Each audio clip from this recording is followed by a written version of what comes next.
Hello there guys, welcome to another Unreal Engine 4 tutorial. In this one we're going to be taking a look at creating a simple user interface, or how we might go about representing values that we know exist as a developer inside the game, but we need to communicate that to a player. So that's what we're going to be doing today.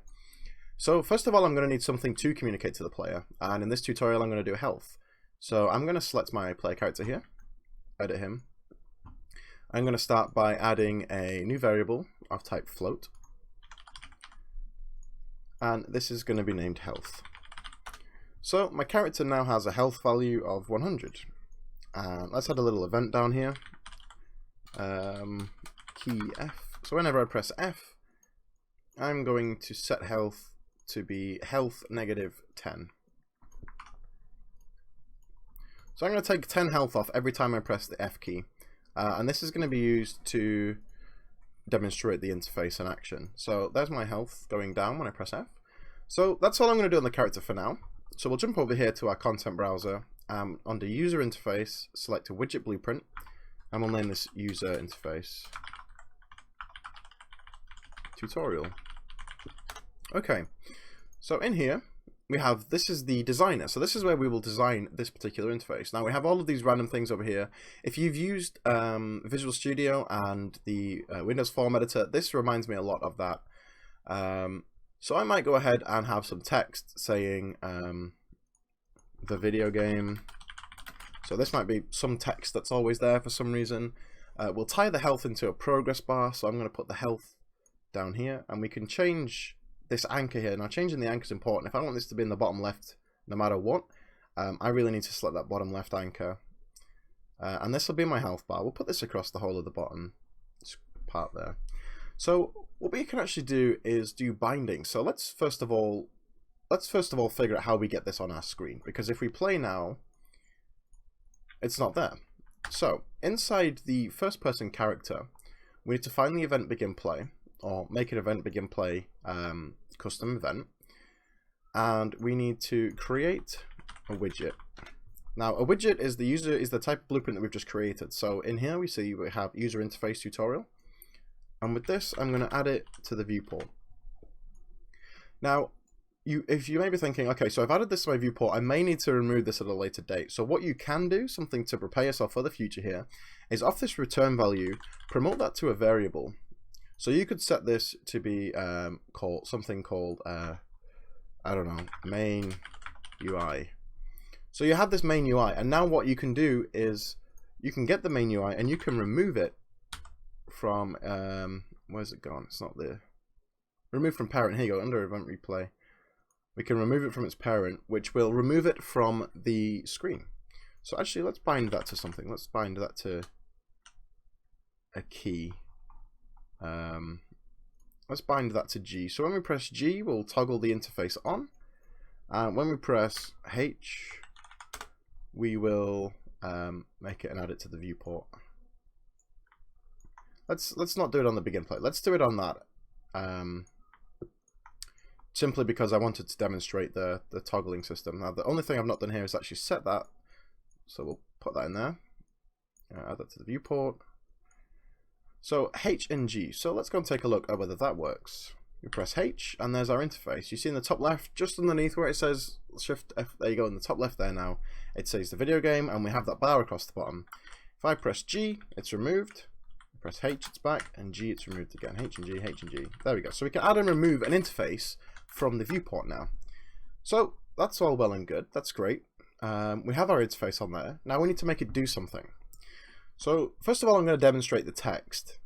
So I'm going to change this from being a static binding to a binding here like this. Now what these bindings do is allow you to take the information that's in your game and to put it onto a progress bar or a text box or something of the sort, something that a human can read and understand as opposed to a machine being able to understand it. Now since we're dealing with health, that's on the player character, so something I'm going to need to do first of all is get the player character, and from here I'm going to cast that to the first person character. Now as the first person character, I can now drag off this and get the health, and I could simply plumb that into there. I could simply plumb the health value as a float and turn it into text. So what will happen now is when I add it to the viewport. You see there I have 100 in the top left, And as I press F, my health goes down, and so the number goes down, all the way down to 0 health. So that's great, but that's not the best way to represent a health bar, is it? We certainly want to use this progress bar, which is a lot better looking. And actually, just to demonstrate a point on anchors here, I wanted this to span the entire bottom, and I put it on the bottom left anchor. Now, notice anything when we play? Oh, let me actually show you. Let's add it to the viewport. You see how it's actually offset to the left? How there's a bigger gap on the right than there is on the left? If I go back and change the anchor of this now, I expect to see this be more central. And there we go. There's an equal distance roughly on either side there now. So your anchor does make a difference. Make sure you set up your anchors as close to the thing you're doing as possible. So if you want it on the bottom, make sure you set your anchor to be one of the bottom ones. Anyway, okay, so enough about anchors. Let's bring this back and let's have a look at this progress bar now, shall we? So progress bars use a percentage over here, which is from 0 all the way up to 1. So we're going to need to go ahead and bind our 100 health and turn it into a 0 to 1 value. So what I'm going to do is cast to the first person character, so we can get that again on a new binding over here. I'm going to get the player character, and I'm going to get the health. And now to get this from a value of 100 down to 0 to 1, I'm just going to divide it by 100. So float divided by float. Whoa, that is not the right one. Float divided by float. I'm going to divide this by 100, and that will give it me out of 1. Hopefully. Let's see. So I have a full health bar there, and as I press F, you see we're on 90. The progress bar is going down 80, 70, 60, 50, all the way down until my health is no more. So that is how we would implement a pretty basic progress bar, so health interface. Now you can use all of these tools are here to help you make your interface special. Now special effects, I have not used any of this before at all. So let's have an experiment here. Let's spend a couple of minutes just playing around with and seeing what is actually available in this toolkit to us. So the background blur didn't really appear to do anything, unless blur strength, we put it at something ridiculous. And that now blurs the background. Okay, cool. So we can blur the background there. Apart from on the right hand side, you see where it's smooth? I mean, if you take a look at the white boxes there, you see how they're smooth on the right hand side of the screen, but then they sort of get blurry.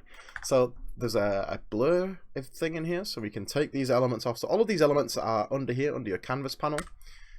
Now you can go ahead and set up some things like borders. So let's say I want to have something in here, a button for example. I might put my button within that border. There he is. Let me see if I can change the color of this. So it's quite an easy to use tool. Might go on there and put that on top. So let's say I have that button there. Let's see what that does now. Okay. Now these buttons, these can also be used to tie in to your game. So there's a back and a forth here. So while we're pulling data from the character, we can also influence the character with this. So we have a button here. So let's bind what that button does, right? Let's scroll down here and see this on-clicked event for the button. So when we click this button, what do we want to do? Well, let's cast to the first person character. And let's do that by getting the player character. Now it doesn't always have to be the first person character. You could cast to an object, a level, whatever. You know, if you want to call some bit of code somewhere, you can cast to that and tell it to do whatever it is it needs to do. So as that first person character, where have I put you? Let's go ahead and make a custom event here called fire. Okay, and I'm just going to plumb that into my my shooting over here. So what's going to happen now is when I press the button, well, sorry, we need to get the first person character off here, and then we're going to call fire. So what will happen now is when I click the button, it's going to, as the first person character, fire my weapon. So I should now be able to fire my gun from my interface. So by using the mouse, I can press the button. You can see the little animation down there, and he's firing the gun. So I'm now making an event. In fact, let me just move that. Let me just move that ever so slightly so we can see that a bit better. Okay, compile that.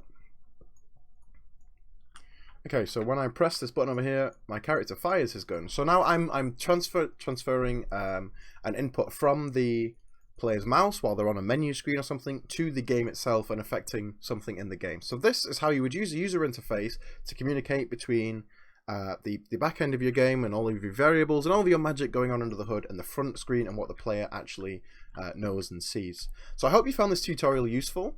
If you did, please leave a like down below, subscribe to the channel if you haven't already, and the Discord channel. Make sure you hop in the Discord channel. That is growing fast and it's a great place to find help and communicate with other Unreal Engine 4 developers about any issues you may be having.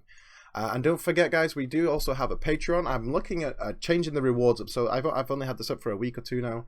But I'm thinking of changing the rewards up, and one suggestion that I've had from my moderators in the Discord channel was to do private tutorials. So that's something that we could explore. Let me know what you think of that in the Discord channel or in the comments below, whichever is easiest for you guys. As always, thanks very much for tuning in, and I will see you on the next video.